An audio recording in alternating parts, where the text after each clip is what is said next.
Hello anh em, chào mừng hội bạn hiền đã quay lại với kênh Nhất Thế Giới, nơi bóc phốt thế giới bá đạo nhất, đưa thông tin thì chuẩn, nhưng mà cách nói thì hơi mất nết tí. Hả? Hôm nay, chúng ta sẽ đến với một đất nước rất đặc biệt, vì tôi sẽ quẩy tung Cuba 2025, đất nước của salsa, xì gà và drama lịch sử đỉnh cao.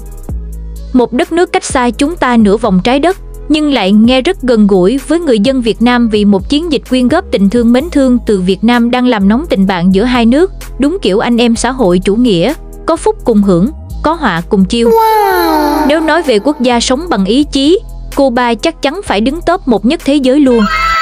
Kinh tế thì tụt dốc, hàng hóa thì thiếu. Nhưng dân Cuba vẫn nhảy salsa tối ngày, quẩy banh nóc và giữ tinh thần cách mạng hừng hực như mới giải phóng hôm qua. Đây là đất nước mà anh em sẽ thấy mọi thứ đều có thể thiếu, trừ tinh thần cách mạng. Hả? Xe Mỹ đời 1950 vẫn chạy phà phà, nhưng wifi thì chập chờn như tình yêu thời học trò. Đi mua đồ ăn thì phải xếp hàng dài như đi concert Blackpink, nhưng ra đường thì vẫn nghe nhạc, nhảy nhót, sống chill như chưa hề có cơn bão kinh tế nào đi qua. Cuba 2025 là thiên đường lễ hội hay địa ngục kinh tế? Một bên là lễ hội da, salsa, rượu rum quẩy tới sáng. Một bên là mất điện, thiếu xăng, đồng peso bay màu và dân xếp hàng mệt nghỉ. Trong khi Mỹ thì cấm vận căng như dây đàn, Nga, Trung thì chơi cùng phe nhưng chưa chắc cứu nổi. Kết quả, Cuba biến thành một vở drama lịch sử vừa hài hước, vừa đau thương, vừa đáng suy ngẫm. Và hôm nay, tôi sẽ cùng anh em bóc trần Cuba. Tại sao nghèo nhưng quẩy vẫn đỉnh? Kinh tế toang nhưng tinh thần dân thì chiêu vô cực. Và câu chuyện này liên quan gì tới Việt Nam tụi mình? Sẵn sàng chưa nào anh em? Đập ngay nút đăng ký cho kênh Nhất Thế Giới, vì mỗi video tụi mình không chỉ kể chuyện mà còn chọc thủng drama thế giới theo cách ngầu và mất nết nhất hệ mặt trời. Hả? Ok, giờ thì vào xem bạn nhỏ Cuba 2025 thôi anh em ơi.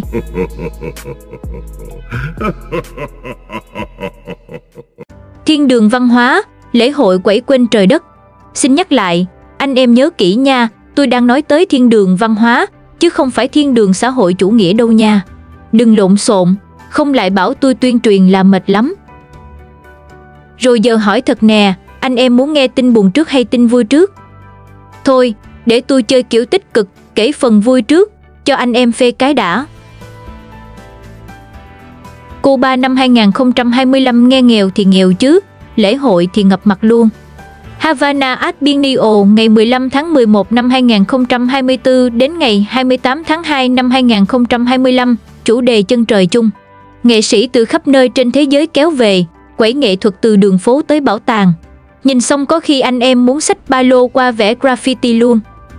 Festival Ya Playa ngày 26 tháng 1 đến ngày 2 tháng 2 năm 2025, Da Cuba hòa quyện salsa nghe một phát là chỉ muốn vứt hết deadline, bay sang Havana nhảy tới sáng.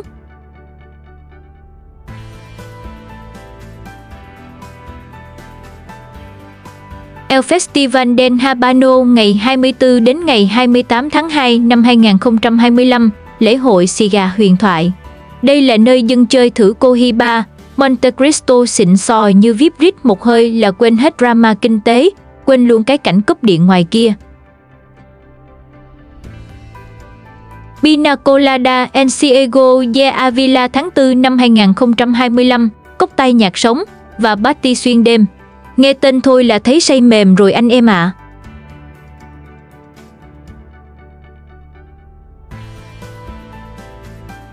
La Fiesta del Caribe ngày 30 tháng 6 đến ngày 6 tháng 7 năm 2025, diễu hành Caribe ở Santiago de Cuba, rực rỡ đến mức coi livestream thôi cũng thấy mệt vì người ta quẩy quá sung.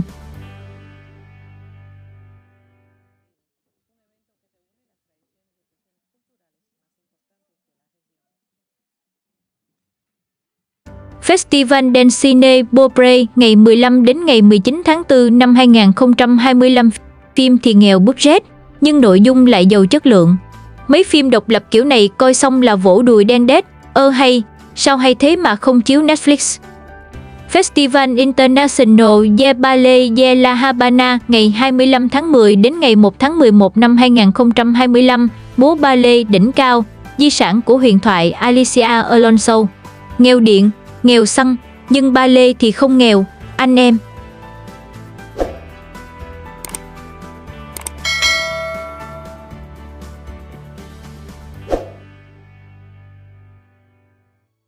Nói thiệt, Cuba có thể mất điện như cơm bữa xăng thì nhỏ giọt, nhưng lễ hội thì chưa bao giờ thiếu.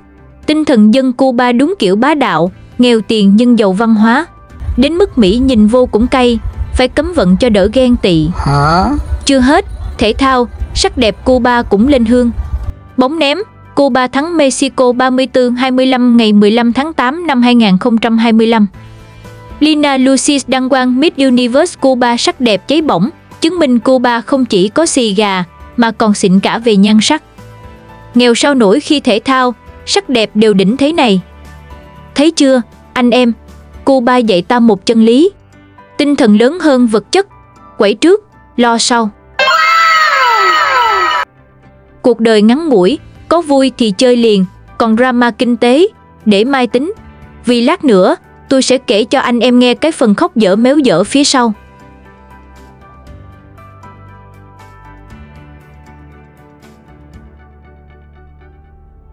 Địa ngục kinh tế, khủng hoảng toan từ A đến Z. Anh em ạ, nói về Cuba thì không thể nào bỏ qua cái chương kinh điển nhất, Kinh tế Cuba 2025, toan từ A đến Z. Và tin mình đi, đây là phần đau thương, bi hài và cà khịa nhất trong chủ đề Cuba hôm nay. Khủng hoảng kinh tế toàn diện. Theo như tôi thu thập được thì Cuba 2025 là thời kỳ khủng hoảng kinh tế tệ nhất từ lúc Liên Xô sụp đổ. GDP tụt dốc không phanh, lạm phát năm 2023 đã 31%, nay còn cao hơn. Đồng peso mất giá thảm hại, theo cập nhật hơn tại là 1 đô la Mỹ đổi được 24 peso Cuba, mà ra chợ đen thì gấp đôi. Tính ra giá trị đồng Cuba cũng còn cao chán nhỉ. Tình hình Cuba tệ tới mức Việt Nam mình phải phát động quyên góp lá lành đùm lá rách đùm lá nát đùm lá, gì nữa ta? Anh em comment giúp tôi câu này nha. Mà nghe đồn ở một số chỗ, quyên góp kiểu tùy lòng hảo tâm nhưng bị trừ thẳng lương luôn, đúng không? Comment xác nhận cho tôi biết cái drama này đi, anh em. Ok, giờ quay lại với anh em kết nghĩa Cuba nào. Nền kinh tế Cuba đúng kiểu huyền thoại thời bao cấp, giống Việt Nam trước đổi mới 1986. Ở Việt Nam giờ xếp hàng mua vé concert Sơn Tùng để cho vui, còn được chụp hình check-in, chứ ở Cuba xếp hàng chỉ để sống sót. Một bên là giải trí, một bên là sinh tồn. Khác biệt nằm ở chỗ đó. Gạo, đường, sữa, giấy vệ sinh, muốn mua gì cũng phải xếp hàng. Đi chợ ở Cuba giờ giống chơi xổ số, hôm nay may mắn thì có dầu ăn, mai hên lắm thì vớ được cuộn giấy vệ sinh. Ngành đường, biểu tượng Cuba, không phải sugar baby nha anh em, giờ thê thảm. Sản lượng dưới 150.000 tấn, thấp nhất trong hơn 100 năm, phải nhập khẩu đường. Hài hước chưa? Cường quốc mía đường giờ đi mua đường nước ngoài, đúng kiểu toan không kịp trở tay. Du lịch, vốn là cứu tinh, thì sụp đổ sau Covid-19. Còn nông nghiệp, từng xuất khẩu mía, xì gà cho cả thế giới, giờ nông dân Cuba lại phải đi xin hạt giống từ bạn bè quốc tế. Nghe thôi đã thấy toan toàn tập.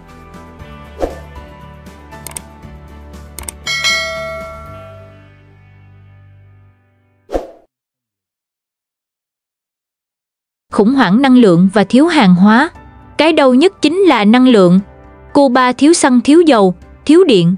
Xe cổ Mỹ chạy đầy đường không phải vì phong cách vintage đâu, mà vì không có tiền mua xe mới. Đồng minh Venezuela cũng toan nên không cung cấp đủ dầu, khiến Cuba mất điện liên miên.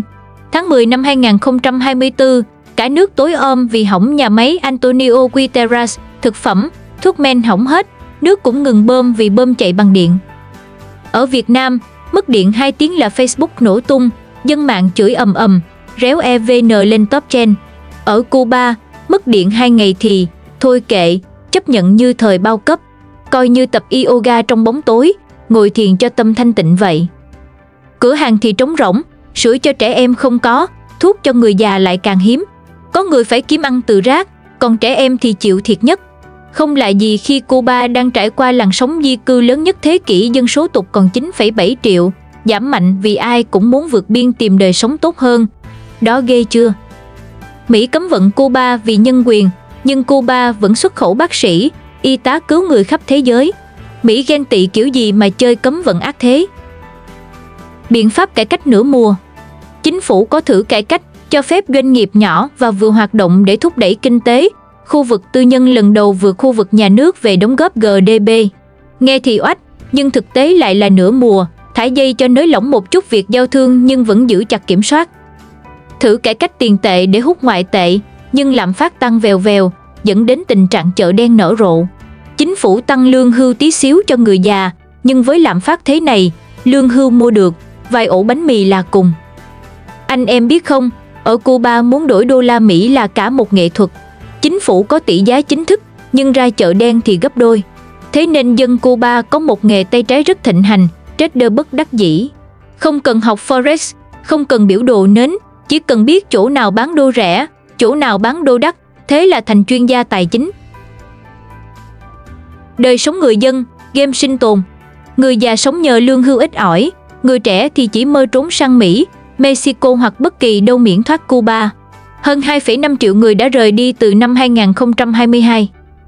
Nói không ngoa, dân Cuba chính là MacGyver phiên bản đời thực. Ở họ, sáng tạo không phải vì đam mê, mà vì nếu không sáng tạo thì chết đói. Cho họ một cái xe máy cà tàng, họ sẽ biến thành xe lam chở được 10 người. Cho họ một cái quạt hỏng, họ sẽ chế thành máy xay sinh tố. Ở Cuba, sáng tạo không phải lựa chọn, mà là cách để tồn tại. Dân Cuba vẫn chill, vẫn sáng tạo, vẫn sống sót qua ngày như chơi game sinh tồn. Nhiệm vụ, sống qua ngày. Thách thức, thiếu điện, thiếu đồ ăn, thiếu tiền.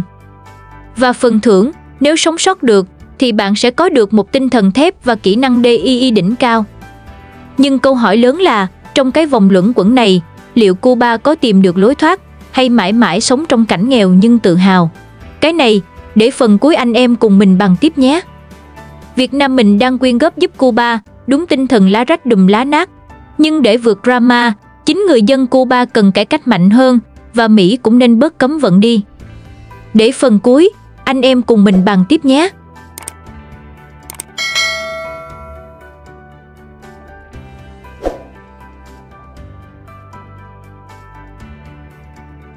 Chính trị và đối ngoại, cú twist của cấm vận và đồng minh.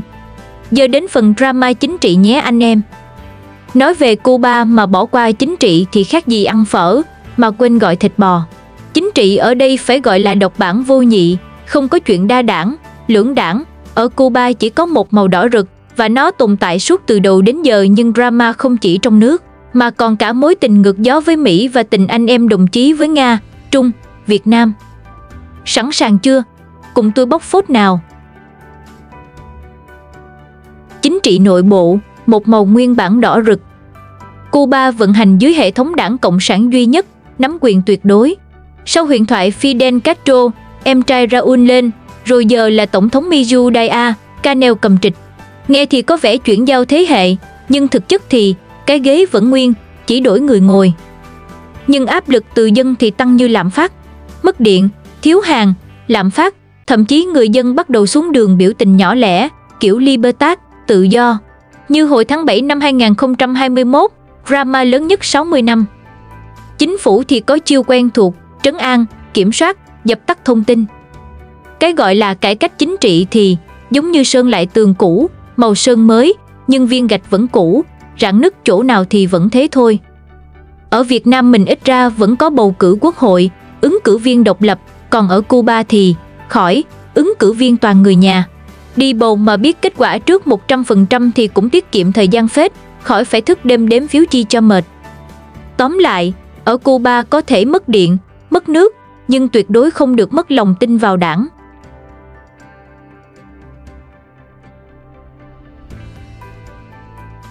Đối ngoại, bài ca anh em xã nghĩa. Mỹ, Cuba. Câu chuyện giữa Cuba và Mỹ là một mối tình ngược gió. Mỹ cấm vận Cuba từ năm 1960, đến giờ vẫn siết. Dưới Trump thì chặt, Biden có nới chút nhưng vẫn kìm, gây ra thiệt hại hàng chục tỷ USD mỗi năm. Tháng 8 năm 2025, Mỹ còn chơi lớn, trừng phạt cả Tổng thống Díaz-Canel vì vi phạm nhân quyền liên quan chương trình y tế Cuba ở Brazil và công ty quân đội Cuba.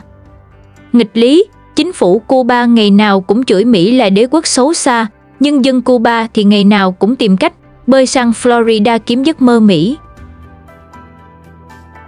Hơn 2,5 triệu người đã di cư từ năm 2022.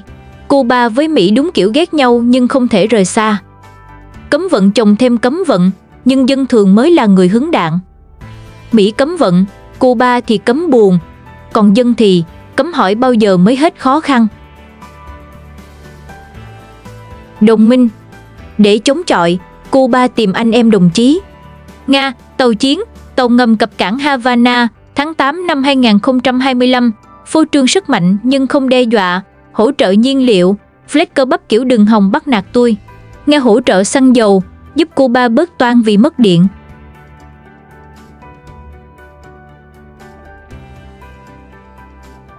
Trung Quốc, phúc tin mới, đầu tư 55 nhà máy năng lượng mặt trời, dự kiến thêm 37 công trình tới năm 2028 nhằm giải quyết khủng hoảng năng lượng và giảm phụ thuộc vào giảm phát lưới điện. Trung Quốc đúng kiểu anh lớn, vừa đầu tư, vừa chiêu.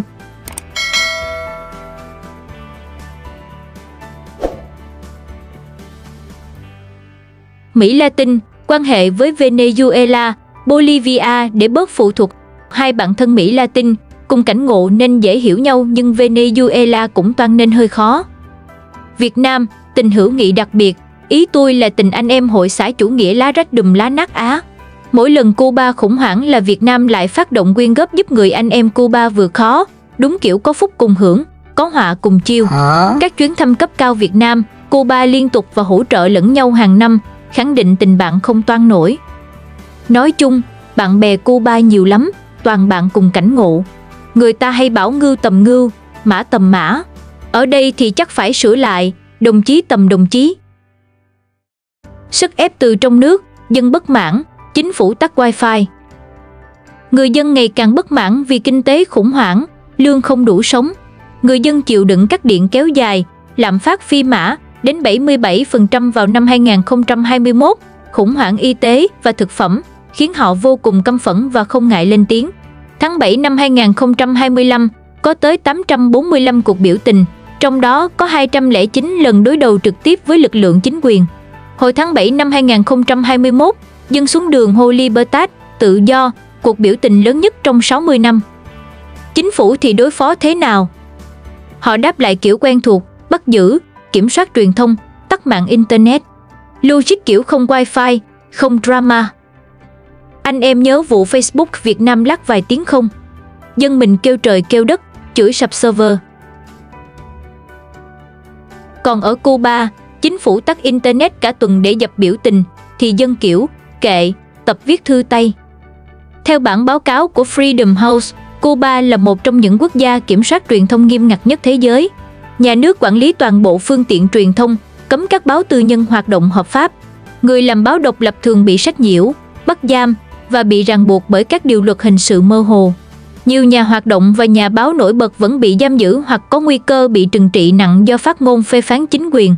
Hơn 1.100 tù nhân chính trị bị giam, lòng tin vào chế độ lung lay như Wi-Fi Cuba. Hình ảnh quốc tế. Trên trường quốc tế, Cuba vẫn được nhiều nước mến vì kiên cường chống Mỹ và vì xuất khẩu bác sĩ. Cả thế giới nể Cuba ở khoản y tế. Họ gửi bác sĩ đi khắp thế giới, coi như ngoại giao áo trắng. Nhưng nghịch lý vẫn còn, hình ảnh này không thể che nổi cảnh thực tế. Bác sĩ Cuba giỏi, cứu người khắp năm châu. Nhưng dân trong nước thì thiếu thuốc, thiếu trang thiết bị. Họ phải xếp hàng cả ngày để mua thuốc cảm cúm.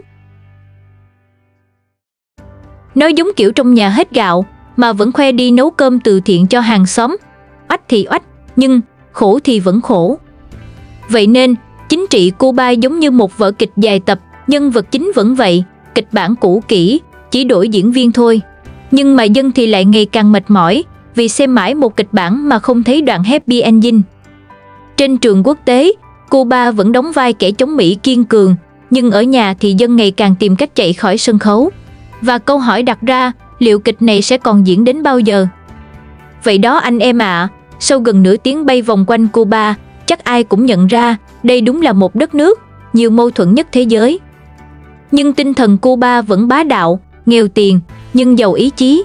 Việt Nam mình đang giúp Cuba qua chiến dịch lá rách đùm lá nát, đúng kiểu anh em không bỏ nhau lúc hoạn nạn. Trên giấy tờ thì Cuba là thiên đường xã hội chủ nghĩa, nhưng thực tế thì dân phải xếp hàng nửa ngày để mua được hộp sữa. Đọc lên thì hào hùng, nhưng sống trong đó thì đúng kiểu cười ra nước mắt. Tóm gọn lại cho nhanh. Kinh tế, khủng hoảng chồng khủng hoảng, lạm phát cao, thiếu từ xăng, điện, thuốc cho đến cả giấy vệ sinh. Xã hội, niềm tin thì bay màu, dân thì di cư ồ ạt, biểu tình ngày càng nhiều. Chính trị, ghế đổi người, nhưng hệ thống thì vẫn nguyên si, không có khái niệm đa sắc màu. Đối ngoại, chửi Mỹ thì căng đét, nhưng vẫn phải chạy đi tìm đồng minh và loay hoay tìm cách sống sót. Cuba lúc này giống như một quán cà phê treo biển sang chảnh nhất thế giới. Nhưng anh em bước vào thì cà phê hết, đường hết, sữa cũng hết. Chỉ còn anh chủ quán đứng hiên ngang nói: anh em yên tâm, tương lai sẽ tươi sáng. Nghe vừa thương vừa muốn đập bàn. Cuba chính là minh chứng sống cho câu: hệ thống mà không chịu thay đổi thì sớm muộn gì dân cũng sẽ thay đổi bằng cách bỏ đi. Bởi vì cuối cùng, dân đâu cần lý tưởng gì to tát đâu. Họ chỉ cần điện sáng, cơm no, thuốc đủ và một chút tự do. Đúng là một đất nước vừa hài hước, vừa đau lòng. Nghe xong chắc nhiều anh em thở phào, ôi may quá, mình còn ở Việt Nam. Nhưng mà này, Cuba cũng giống như cái gương soi. Nếu một ngày nào đó mình không chịu cải cách, không chịu thay đổi, thì ai biết được, có khi lại thành phiên bản copy-paste y hệt. Và đó, anh em ạ, Cuba, đất nước ngầu nhưng khổ, nơi mà drama chính trị còn dài hơn cả phim truyền hình Ấn Độ. Nếu thấy video này hay ho, bá đạo và giúp anh em giải trí, thì nhấn like để mình có động lực. Bấm subscribe kênh Nhất Thế Giới để không bỏ lỡ những chuyến du lịch mỉa mai vòng quanh hành tinh. Và nhớ comment, bạn có dám sống ở Cuba 1 năm với $100 tháng không? Để xem ai trong anh em là người liều nhất. Bye!